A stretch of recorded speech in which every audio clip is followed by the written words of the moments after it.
Salut tout le monde! Bon, lors des dernières capsules, on a parlé de REER et de CELI.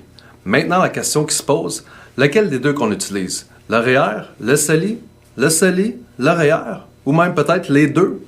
On va regarder un peu comment on doit les utiliser. En effet, même si placer de l'argent pour sa retraite est toujours une bonne chose à faire, et qu'en plus de ça on obtient un retour d'impôt, le fait de placer dans son REER n'est pas obligatoirement la meilleure chose à faire pour votre bien-être financier. Donc maintenant, comme à chaque début de capsule, on fait le même topo. Abonnez-vous, likez, partagez. Passez des commentaires aussi. On entend vos questions. On sera là pour y répondre. Bon, alors le choix. Il va dépendre en fait de plein de facteurs différents qui vont vraiment dépendre de chaque personne. C'est pour ça que le mieux sera toujours de faire une analyse personnalisée en fonction de vos projets, budgets, etc. Donc dans ces cas-là, qu'est-ce qu'on fait? On nous appelle. On va faire cette dite analyse. On va le faire gratuitement et sans engagement. Appelez-nous. Bon, dans un premier temps, on va regarder le but du placement. Par exemple, si on veut épargner pour un voyage l'année prochaine, on va sûrement y aller avec un CELI, histoire de ne pas payer d'impôts sur les rendements, sur les retraits et garder nos cotisations au niveau de nos REER. Par contre, c'est vrai que si on parle vraiment de retraite ou encore de l'achat futur d'une première propriété, on va regarder d'autres choses, bien entendu. Mais le plus important qu'on regarde en premier, dans ces cas-là, c'est quand même les revenus. Parce que c'est sûr que placer de l'argent dans un REER, quand on a des revenus inférieurs à 30-35 000 $ par année, c'est toujours intéressant d'avoir les retours d'impôts. Mais c'est quand même encore plus intéressant pour des gens qui ont des revenus de 50-60 000 $ par année. Donc oui, c'est sûr, si vous voulez un tour d'impôt, vous pouvez placer dans votre REER, ça, il n'y a pas de problème. Cependant, généralement, notre salaire augmente d'année en année. Donc, il serait peut-être intéressant de cotiser dans un CELI, le faire fructifier à l'intérieur de ça, et plus tard, transférer du CELI au REER, puisque nos cotisations s'accumulent avec le temps.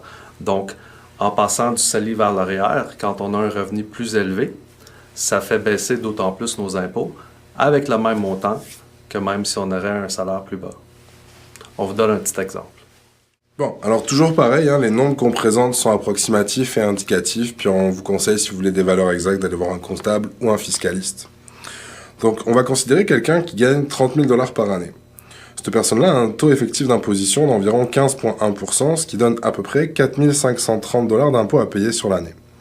Si cette personne met 5 000 $ dans son REER, son revenu admissible passe donc à 25 000 et son nouveau taux effectif à 12,6%. Au lieu de payer 4 530 $ d'impôts, il devra payer 3 150, ce qui fait une économie de 1 380. Maintenant, considérons quelqu'un qui gagne 50 000 $ par année. Son taux effectif d'imposition est d'environ 21 %, ce qui donne 10 500 $ d'impôts à payer sur l'année. Si cette personne met 5 000 $ dans son REER, son revenu admissible devient donc à 45 000 $ et son nouveau taux effectif devient 19,4 %. Donc, au lieu de payer 10 500 $ d'impôts, il devra payer 8 730 $, soit une économie de 1 770 $. 390 $ de plus qu'à 30 000. Maintenant, imaginons que la personne qui gagne 30 000 $ par année est cotisée dans un CELI au lieu du REER. Vous me direz, il n'y a pas de retour d'impôt dans le CELI. Alors qu'à cela ne tienne, au lieu de mettre 5 000 par année, on va mettre 5 000 moins 1 380, c'est-à-dire 3 620. Comme ça, on n'a pas changé son budget. Disons que si elle fait ça pendant 10 ans, placée à 5%, on va être conservateur, ça va lui donner environ 48 000 $ dans son CELI. Maintenant, on l'a dit avant, en général, les salaires augmentent dans le temps. Donc, au bout de 10 ans, c'est vraiment envisageable de penser que cette personne gagne 50 000 $ par année. Oh, les deux exemples sont devenus la même personne 10 ans plus tard. Et de la magie en plus, Les 48 000 $ sont toujours placés dans le CELI. Puis eux, ils peuvent permettre de rattraper les 10 ans dans lesquels on n'a pas cotisé dans un REER. Parce que si on ajoute, en plus des cotisations de 5 000 par année, 5 000 $ qui viennent du CELI, ça fait qu'on rattrape les années précédentes, puis on peut faire ça pendant 12 ans à peu près, si on reste placé à 5%. Donc, à ce moment-là, c'est 10 000 $ qui sont cotisés au REER. Votre revenu imposable devient donc à 40 000 $, grosse différence pour les allocations familiales, frais de garde, etc. Votre nouveau taux effectif est donc de 18,2 % et vous aurez donc 7 280 $ d'impôts à payer au lieu de 10 500, soit une économie de 3 220 $. Vous avez même fait plus d'économies qu'en épargnant directement dans un REER. Donc cet exemple nous montre bien que le fait de placer de l'argent dans un REER avec des plus gros revenus est plus intéressant. Et aussi, ça nous montre que, en attendant, placer dans un CELI, ça peut quand même être une bonne chose parce qu'on peut toujours le réutiliser plus tard pour le réinjecter dans de l'épargne retraite. Même pour ceux qui projettent de rapper pour faire l'achat de leur première maison. Attends, c'est parce que, excuse-moi, mais 50 Cent, en rappant, il a fait un peu plus que s'acheter une première propriété. Là. Oui, Eminem aussi, mais je parle pas de ce rap-là. Ah oui, l'accession à la propriété, exact. Donc, comme je disais, pour ceux qui veulent rapper pour acheter leur première maison, peuvent le faire à travers le CELI à place du REER. Donc, je vous explique. On maximise l'argent dans le CELI et on laisse les REER, les cotisations REER là. On fait un pré-rap pour maximiser le plus possible. On fait un pré-rap de 25 000 $, le maximum qui est disponible. Donc, ce retour d'impôt-là va être rajouté à l'argent qu'on avait dans notre CELI pour une plus grosse mise de fonds.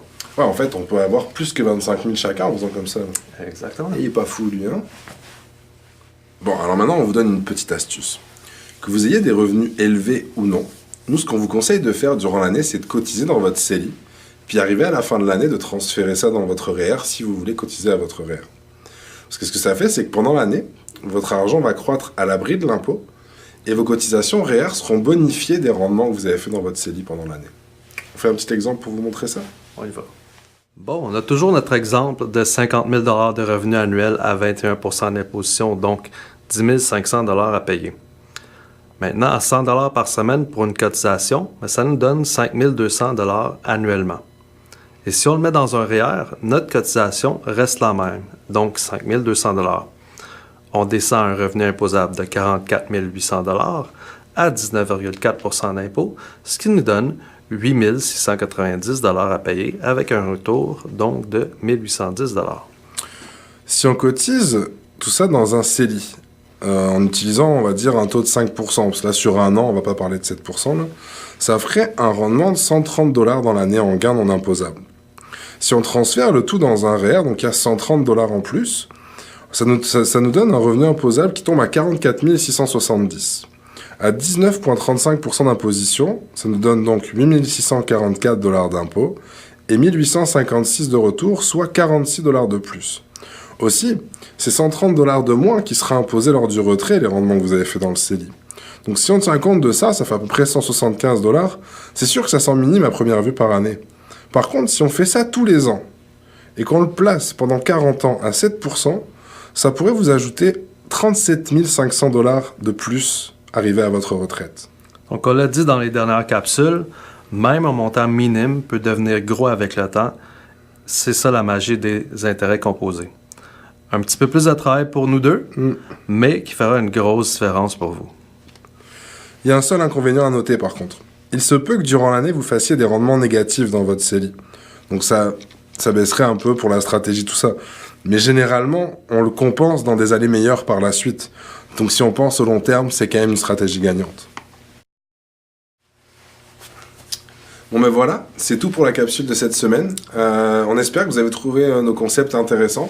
Si c'est le cas, n'hésitez pas à nous appeler, parce qu'on en a encore plein d'autres. En fait, en analysant votre situation, on trouvera une stratégie qui sera plus adaptée à votre cas spécifique, parce que des stratégies, il en existe autant qu'il existe de personnes.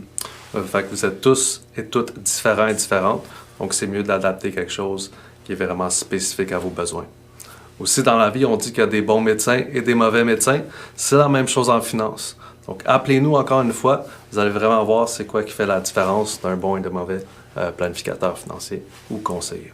C'est un peu comme si on était genre vos docteurs de la finance, finalement. Pas mal ça. Donc la semaine prochaine, on va parler donc de placements dont on n'a pas encore vraiment parlé, comme le REER collectif, le FER dont on a parlé rapidement dans une capsule précédente, le FRV ou encore le CRI.